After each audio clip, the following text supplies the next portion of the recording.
as long as I can remember, I've never listened to a piece of music as just a piece of music.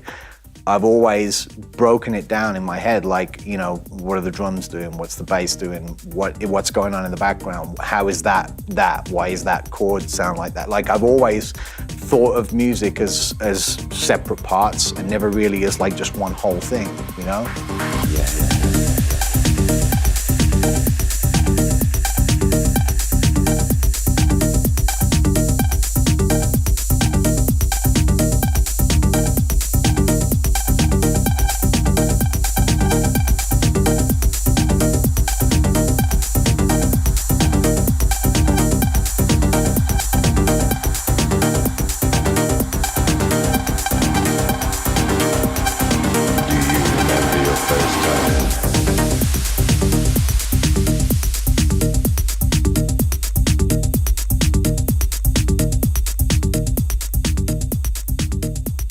I always felt like I had like a very normal childhood.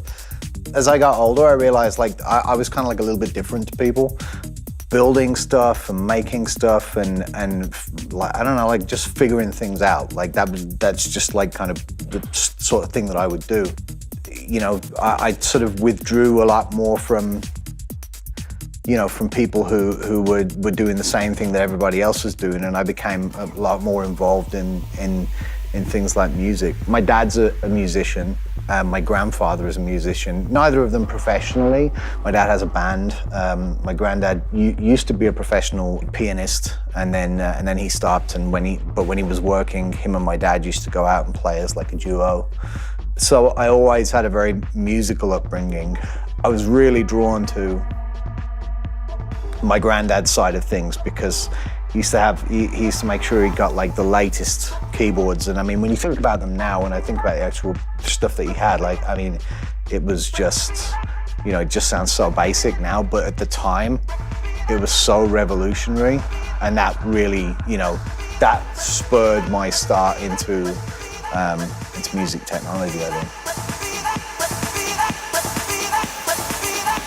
I got a residency at God's Kitchen, and at the time, God's Kitchen was like a big club, you know, like every single week in, week out, massive artists, people like Armin and Sasha and Oakenfold and Paul Van Dyke and everyone were just coming through the doors week in and week out. And we just took that room to the next level. It was like accidental. I wasn't really aiming to be like, you know, I'm gonna be this superstar DJ. All I was doing is just like, I don't want to have a normal job. I want to do music.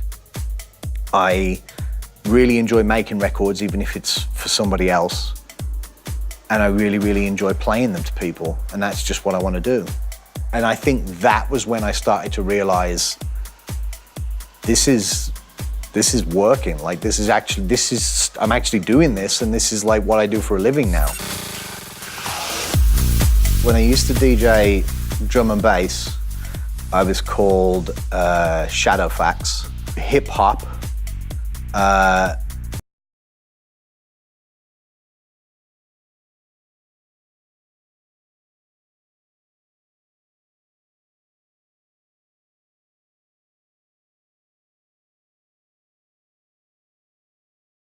As if I was in the third person, but it's like, well, you know, J-Man does this particular thing, so I don't want to put Electro House out as him. That's not going to work. I was like, I need to think of a name. What am I gonna do? And I'd got, at the time in my studio, I had like all these flyers up on the wall, and I was looking at the flyers, just looking at people's DJ names and stuff. And there was like a night it was called something like Filthy Funk or something like that. And then there was another night that a friend of mine, Rue, used to run at Hidden. And he had the list of DJs that were coming over the following month. And it just said the word agenda at the top. And I was just kind of like, Funk Agenda.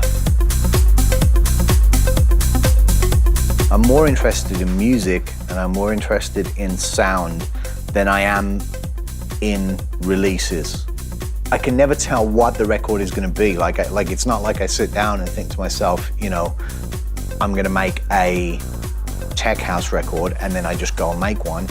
like it's not like that. Like it's literally pure inspiration, and it just comes in whatever form it comes in. Even when I'm not writing music, I'm writing music because I think it in my head, I dream about it, you know, I can't even get through, like I'll be sitting there, let's say, doing a session in the studio, and I come to take a break, you know, so that I give my ears a rest or whatever, and you know, 45 minutes later, I realized that I've been sitting there noodling away on my modular system without even thinking about what I'm doing, and I'm like, oh yeah, I was doing something in the studio, and I'm just already on something else, you know, like I am always writing music.